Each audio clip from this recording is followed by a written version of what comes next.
My name's Carl Cloud. I'm Millwright at Oakdale, Louisiana OSB plant.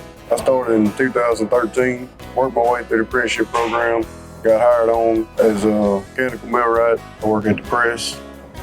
I keep up with our daily PMs, inspections on all our equipment, make sure everything stays up and running good. We have hydraulic pumps we tend to, thermal oil pumps, foam line, belts, conveyors, the press. We have a good list of stuff to take care of. What I love about working at RoyOMartin is that you can always better yourself. It's a lot better than my past job.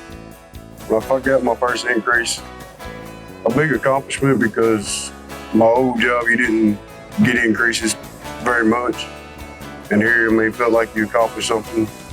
They try to push you to your limit to see what you know and always paying to help you and schooling and always got opportunities. My most fun moment is probably when I got asked to go to Texas to help start up of the new Morgan plant, because that proved to me that I've accomplished something and learned over the years that they trust me enough to go over there to help start up another mill. As far as my long term, I look forward to retiring with RoyOMartin